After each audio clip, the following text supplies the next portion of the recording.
Hey guys, welcome to Digit.in, and today we're reviewing the Lenovo Legion 5i.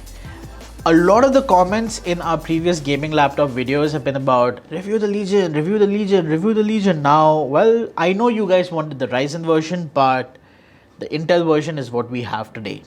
The Ryzen ones are, well, not yet known as to when they will launch, but we have the Intel one, and so let's just go over that, shall we? But before we do, make sure to hit the like and subscribe button on our channel, and also hit the bell icon so that you don't miss any future updates from us, because we've got a lot of gaming reviews coming out. Okay, with that, let's begin. First, let's go over the specs of this machine in particular. So the Legion 5i that we have is powered by the Intel Core i7-10750H processor. It's got 8 gigs of RAM on board in single channel configuration, and the great thing is there's a secondary RAM slot on the motherboard, so you can get not only dual channel but also expand the memory. Third thing is that this comes with a 256GB NVMe drive on board. This is a PCI 3 X4 drive, and since it's a fast drive but doesn't have a lot of capacity, Lenovo also bundles a 1TB regular hard drive in here. You could potentially remove the SSD and put in a larger capacity drive if you wanted to. That's for later. Last but not the least, we have the GPU, which is an Nvidia 1650. So this is the GTX 1650 variant. That's the base GPU from Nvidia. And the display is a full HD 1080p IPS panel with 120Hz refresh rate. So overall, spec-wise, this is kind of an interesting laptop because not only does it have room for upgrades, but it also comes with Intel's Core i7 processor, it has Nvidia's entry-level GPU, and you also have fast refresh rate. So how does it perform? Let's find out.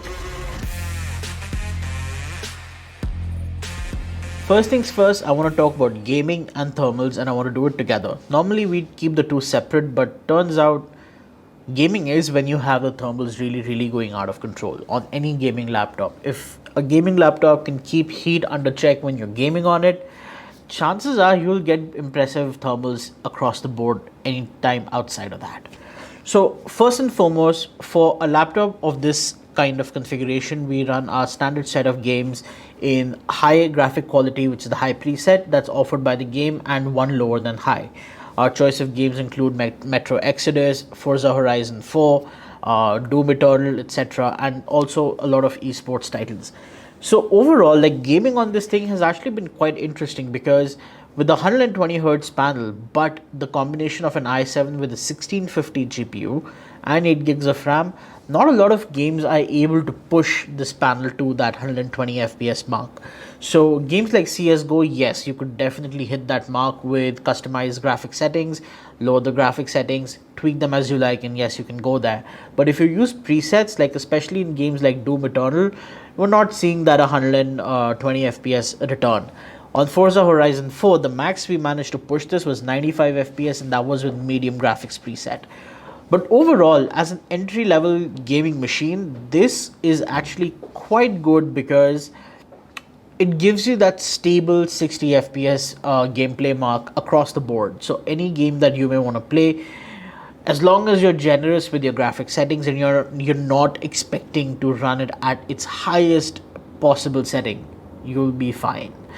Then that's also where thermals come in. Now, unlike most gaming laptops which have like a dedicated customization suite built in, like Asus has Armory Crate, MSI has Dragon Center, things like that, the Legion is actually quite simple. You just use the function Q option to change the fan profile to go from silent to auto to full, and that's pretty much all you need. So for our testing, we left it at auto, tested the game in a room where the ambient temperatures varied between 23 and 25 degrees, and then took temperature readings from various parts of the laptop. On the WASD keys, we were pleasantly surprised, 32 to 34 degrees after about 4 hours of gaming. The center of the keyboard was somewhere in the early 40s, again not too bad. The palm rest was completely cold, and the only area where there was significant heat was at the back of the laptop. And the reason for that is that all of the heat is being exhausted out the back. That can be good and bad given how you place the laptop. Now, if you are placing it against a wall and there is not enough gap between the wall and the rear vents, you may have blowback, which could cause a kind of like a loop in terms of the heating situation. The hot air might get recirculated inside. It's just not good. So ideally, you would want a gap between the rear of this laptop and whatever is behind it. The other problem that I feel is this is a little bit more worrisome, is all of the port connectors are at the back. Now I really like that. I like having the connectors at the back, but the only challenge with that is when you have so much heat going out of the back, and we clocked about 60 degrees Celsius. Now imagine 60-degree consistent heat for hours. It's bound to cause trouble with some of the cables. I'm not saying that all of your cables could get damaged, but if you've got a thin USB type C cable, or a charging cable for your phone or something plugged in at the back, could cause trouble. So there's that. Now, gaming aside, this machine having an IPS panel, great color accuracy right out of the box. Unfortunately, the brightness levels are a little on the lower side. We recorded a maximum brightness of 270 lux in the center, and that pretty much stays consistent across the frame, except for the bottom right corner, which registered about 250 lux worth of brightness.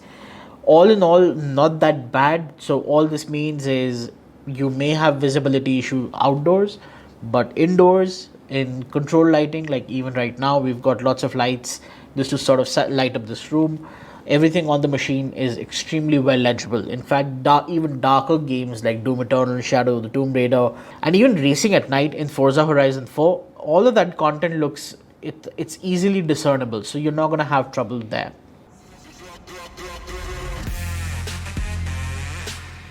The Lenovo Legion 5i also comes with a number of ports. On either side, you have one USB Type A port with USB 3 speeds, 5 Gbps. On the rear, you have two additional super speed USB 3.0 ports. You have a Type C port, a full-size HDMI connector, and of course the power connector. So overall, like Lenovo sort of keeps this whole port placement thing very clean. When you're gaming, you don't have cables sticking out of one side. Although, like I mentioned in my earlier part of this review, that the rear can get very, very hot. So I'm not really sure how long those cables are going to last, but that's all right.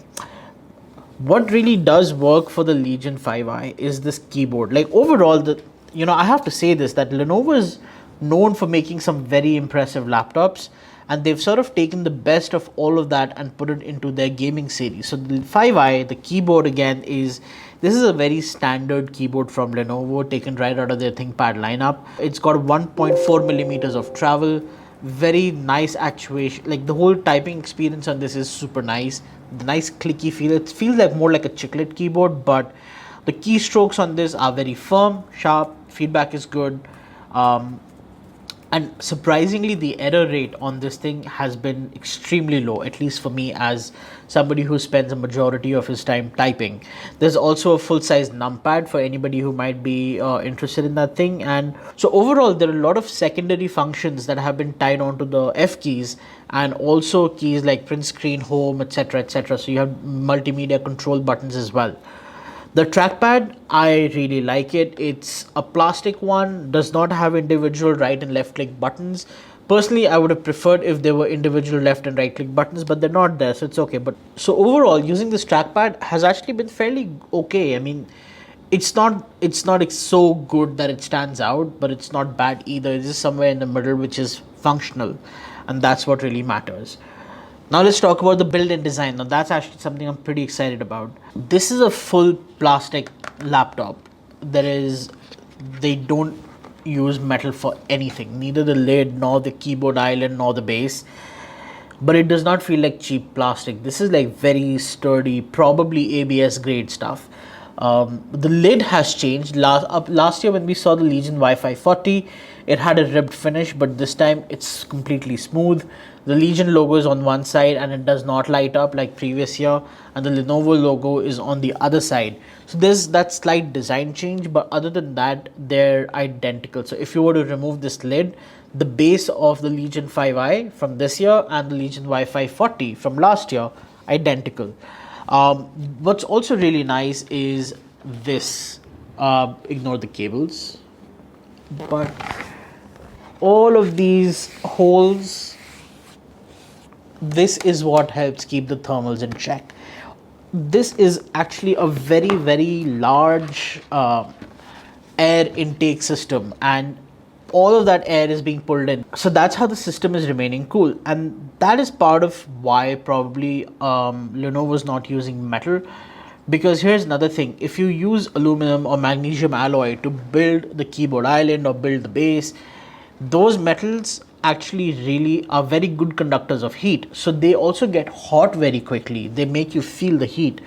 With the Legion 5i, that's not the case, and just even going over internal temperatures using the logs, sensor logs, we're not seeing the Core i7 go over about 81, 82 degrees.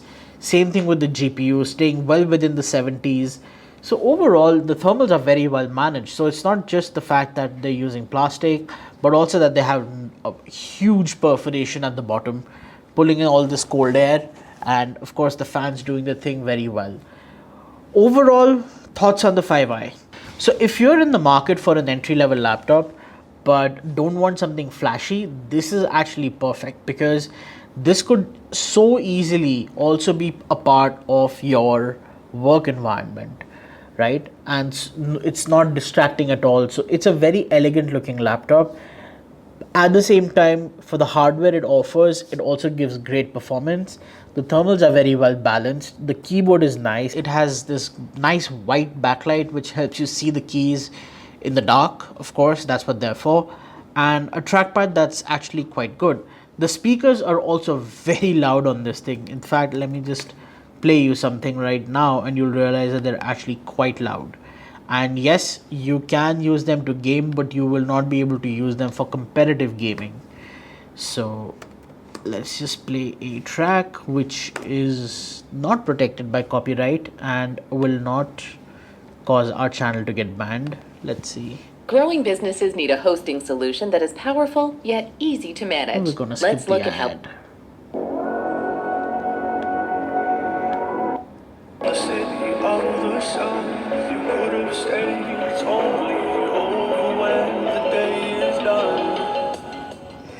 So we go from 0 volume, let's go all the way to max. I lost my best friend to 23. She left her body and hovered above me. I saw no shadow. So the speakers are not only loud, but they're also fairly clear. Of course, they're not MacBook Pro grade clear or loud, but they're definitely usable. They're definitely better than what we see on most Windows laptops. And this is probably because the audio is tuned by Harman. Now we know laptop brands tend to use these big audio brands names to sort of, substantiate their claims, but this one actually does pretty well. So overall, the Legion 5i thoughts. It's definitely a great laptop. I'm actually quite happy with the way it's performing so far.